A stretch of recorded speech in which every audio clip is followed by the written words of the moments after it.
سکون چین اطمینان کس کے ہاتھ میں ہے؟ کس کے ہاتھ میں ہے؟ اللہ کے ہاتھ میں۔ ایک نوجوان مجھ سے پوچھنے لگا، جنید بھائی یہ ذرا غور سے سنیے گا اس بات کو۔ اس نوجوان کے اس سوال نے مجھے سوچنے پہ مجبور کر دیا۔ اس نے کہا یہ آپ اتنے جو سفر کرتے ہیں روزانہ، ہر روز ایک نئے بستر پہ سو رہے ہیں، آپ کو نیند آ جاتی ہے؟ جھٹکے سے مجھے ایسے جھٹکا لگا اس کی بات سن کے۔ میں نے کہا میرے پیارے، نیند کا تعلق نرم بستر سے نہیں ہے، نیند کا تعلق نرم بستر سے نہیں ہے، نیند کا تعلق تو قلب کے سکون چین اور اطمینان سے ہے۔ یہ نرم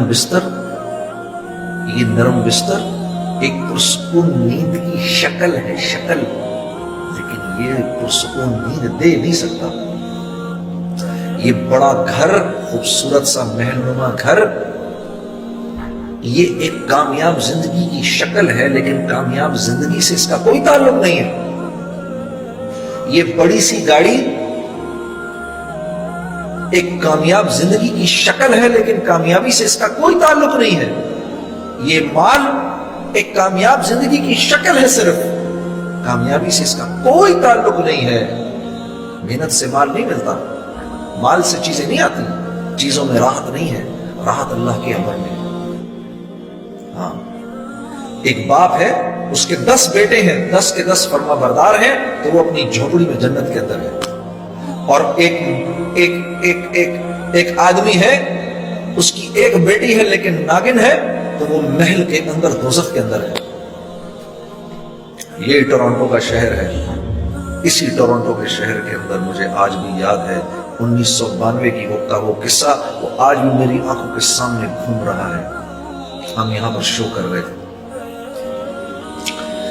بہت بڑا مجمع تھا۔ جب شو ختم ہوا تو آرگنائزروں نے کہا کہ آپ باہر نہ نکلیں یہاں سے، بہت بڑا مجمع، ان کو جانے دیں۔ تو مجمع کے نکلتے نکلتے رات کے 2:30 بج گئے۔ تو ہم جب یہاں سے باہر نکلے تو گاڑی کے اندر جا کے بیٹھنے لگے، ایک جوان لڑکی دوڑتی ہوئی آئی۔ میں نے آپ لوگوں کے ساتھ جانا ہے۔ اب ہم رہنے والے تو پنڈی کے تھے سارے، ہمارے لیے تو کراچی میں نیو یارک سٹی تھا، تو ٹورانٹو تو سوچو کیا ہوگا ہمارے لیے۔ پھر بھی کچھ تھوڑی بہت، اللہ معاف کرے، وہ کام تو کوئی حیا کا کام نہیں جو ہم کر رہے تھے، لیکن پھر بھی کچھ تھوڑی سی تو حیا باقی تھی ہمارے اندر۔ ہم ایک دوسرے کی شکل دیکھنے لگے۔ اس لڑکی کو دیکھ کر ہم نے کہا تم نے کہاں جانا ہے ہمارے ساتھ؟ بھائی ہم تو اپنے ہوٹل جا رہے ہیں۔ کہتے نہیں، تم ہوٹل تک چلے جاؤ، مجھے ہوٹل تک بھیجو، پھر میں وہاں سے گھر چلی جاؤں گی۔ تو ہم نے کہا تو تمہارا باپ؟ کہتی ہے no, don't worry about it, I just turned 18 a week ago۔ تو ہم نے کہا پھر کیا ہوا؟ ہمیں پتہ ہی نہیں تھا 18 ٹرن ہونے کا کیا مطلب ہے۔